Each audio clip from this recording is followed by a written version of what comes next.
Insistance jusqu'à la mort. Peu avant le coucher du soleil, un vieillard s'assit sur sa chaise au bord de la mer pour se relaxer.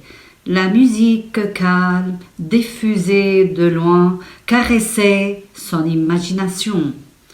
La voix du chanteur, le décédé Abd el-Halim, vint de plus loin encore, ressemblait à une brise quand il chantait les paroles de Nizar Qabbani. Si je connaissais la fin, je n'aurais pas commencé. La brise douce caressait les paupières du vieillard. Elle le rappela du beau temps écroulé où il voyait, pendant l'enfance, que le disque du soleil se cachait sous les vagues et ainsi naquit la nuit. Il fut en plein bonheur quand il ferma les yeux et il sentit l'influence des brises douces qui effaçaient le chagrin de sa vie. Il remplit suffisamment les poumons de l'air frais de la mer et il le ressortit avec force comme s'il voulait chasser les soucis et les mélancolies qui y habitaient. Il regarda l'horizon et vit les mouettes qui planaient dans le ciel. L'une d'elles volait et tournait d'une façon ronde, puis elle descendait brusquement comme une flèche pour attraper un poisson qu'elle tenait entre les deux mâchoires du bec et s'envolait encore une fois.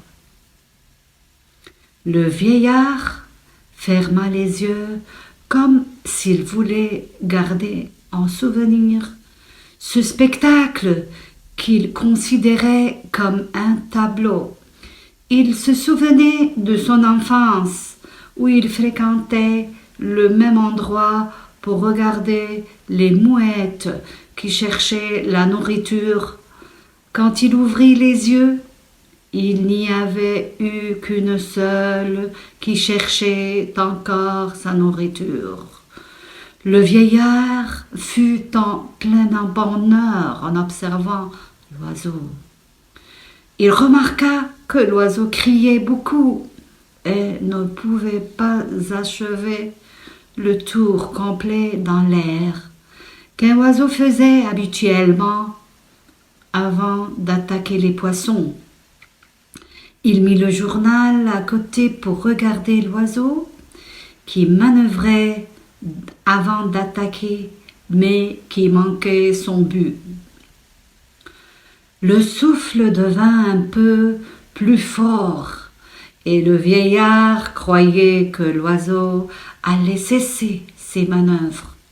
Mais l'oiseau se précipita vers la surface de l'eau sans réaliser ce qu'il souhaitait faire. Il se souvint alors de l'histoire du vieillard et la mère de Hemingway et il décida de rester pour voir l'oiseau attraper un poisson. Il chuchota « Voyons la fin de cette histoire !» Mais chaque fois que l'oiseau essayait, il sortait sans attraper de poisson. Le vieillard souhaitait lui offrir l'un des poissons jetés sur le sable, mais il se rappela que les mouettes ne mangeaient pas les poissons morts. Il se demanda, l'oiseau vient-il d'être mis à la retraite comme il le sera lui-même après quelques jours? Toutefois, il avait abandonné cette idée car les oiseaux ne se mettent pas à la retraite. Pendant que le vieillard plongeait dans ses réflexions, l'oiseau reprit ses manœuvres malgré la faiblesse de ses ailes face au souffle qui devenait de plus en plus fort qu'auparavant. L'oiseau évitait de faire des tours circulaires avant d'attaquer les poissons. Il s'élevait autant que possible et se jetait sur la surface de l'eau. Il ne pouvait pas franchir la surface de l'eau comme une flèche, mais il le faisait plutôt comme une pierre non taillée. Le chant de l'oiseau se transformait en cri quand il faisait ses manœuvres pour rattraper un poisson. Subitement, l'oiseau s'élevait suffisamment loin de la surface de la mer avant d'attaquer. Il tourna plus d'une fois dans l'air et s'élança d'un aigle aigu sur la surface de l'eau comme une étoile filante ou une aérolite.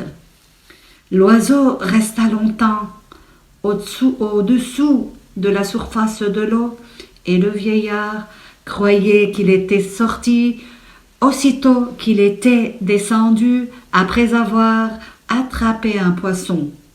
Il le cherchait dans le ciel, mais il n'y avait pas d'oiseau.